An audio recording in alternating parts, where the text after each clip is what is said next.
Hey there viewers, and welcome back to Grumpy Monkey Garage, where today we're going to do another top 5 video, but we're going to do the top 5 useless vehicles. Let's get started.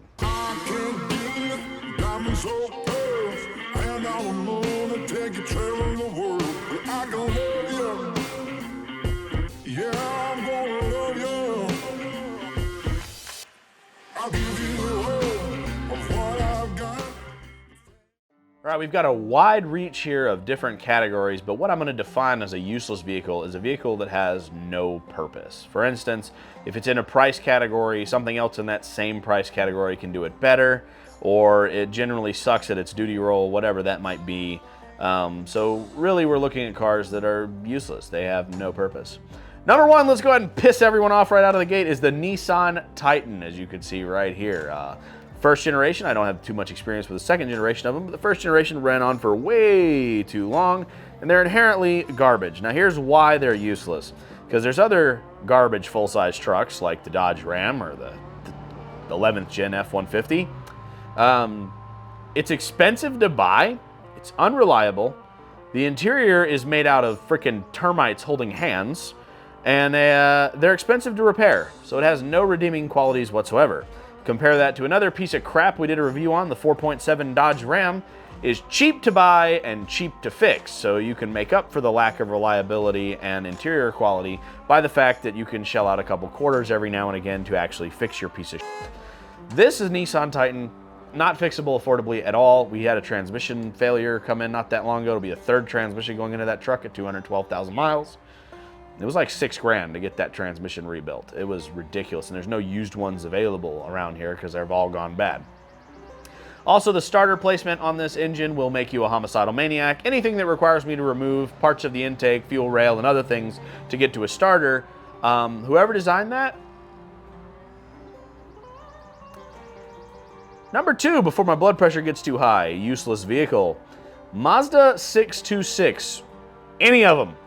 Any of them. Any of them. Look, here's like 4 generations of them. They all suck, all right?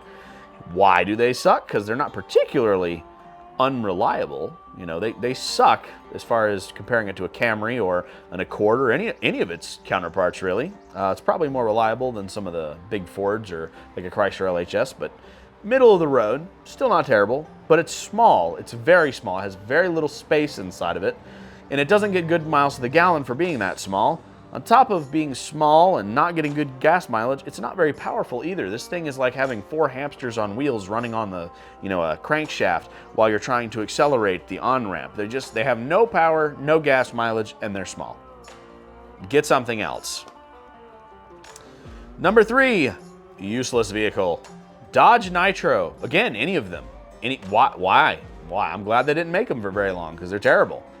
Who wanted a shittier Wrangler? Like I wanted a Wrangler, but I didn't want to look cool, but I wanted all the negative aspects of a Wrangler. I wanted it to be unreliable, get terrible gas mileage, have no interior space, but at least I don't have to look patriotic rolling around in it, so I don't even get that benefit. Who ordered these? Like, who bought a Dodge Nitro? They're terrible. No interior space. The 3.7 sucks. The 4.7, I have a whole video on it. It sucks. I don't even know if the 4.7 came in the Nitros. 3.7's terrible. There's no point to this. A Chevy Blazer would be a better choice. And cheaper, so figure that out. Don't worry, we haven't forgot about GM. They make crap too sometimes. Number 4, the Equinox, Traverse, Arcadia, Terrain, the disposable Opal toilets that GM is selling these days. All of them. The smaller, whichever one that is, sucks. The 2.4 is timing chain nightmare. Always in limp mode, cat converters plugged up, won't pass emissions, leaking everything. It's a big piece of shit. It really is. The 3.6 and the larger ones like the Traverse, timing chain problems. To change a starter, you're removing a catalytic converter. I mean, everything is hard and stupid. The bigger ones with the 3.6, not only does the engine suck, but so does the transmission. That likes to slip constantly. In fact, the junkyards fight in bidding wars to get wrecked ones of these because they've already sold the engine and trans the minute it's coming back. That's a sign you shouldn't buy one. But I love that GM's marketing is gotcha, because they'll finance a potato with a double-digit credit score, and they'll sell it to you. You will drive home with an Equinox, and they don't have to worry about you coming back. It won't make it. So be gone.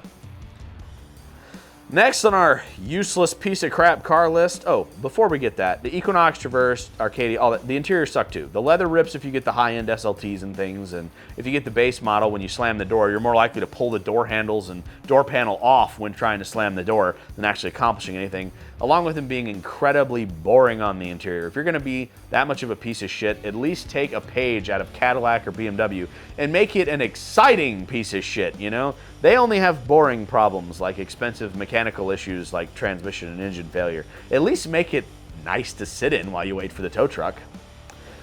Number 5 on our list, the Ford Taurus. I mean, all the generations, I mean, you could justify the 80s and 90s ones as being a cheap full-size sedan because the Accord and Camry were still pretty expensive. Now you're just stupid. Like, you're literally just stupid if you buy these. Either you're buying it at a police auction because it was a police car. We all know they didn't take care of that piece of crap. Or you're buying it for yourself, and I don't understand why. Like, do you want an SUV? Get an SUV. Because you're going to get SUV mileage out of a Taurus. You may as well get the space of an SUV. It doesn't have a purpose. It's huge. It's unreliable. Endless repair bill. Not good gas mileage. Absolutely not. Throw it out. Get a Versa. You know, this is the only time I'd recommend one too, over a Taurus. Number 6, our bonus of the day. Useless vehicle. And it's useless for having no trunk space, low power for what it's equipped with, and it has no market for parts. It's really difficult to get parts for it. And that is the Ford Thunderbird of the last generation, the one that's fugly that everyone hates.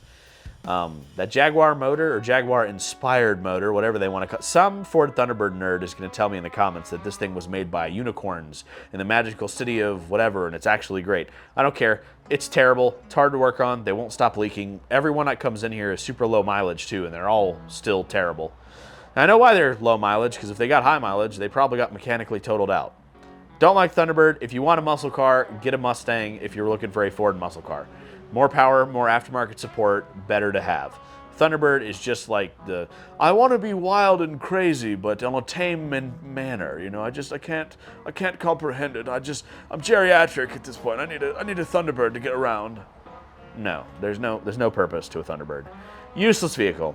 So that is our top 5 with bonus. Useless piece of crap vehicles that you should never buy. They don't have a function. There's plenty of worse cars out there, but if they're worse and significantly cheaper, you can kind of justify that, but nothing on this list has any justification whatsoever. Feel free to leave us your list of unreliable, useless crap in the comments below. I'd love to hear it, and we'll see you next time, Grumpy Monkey Garage.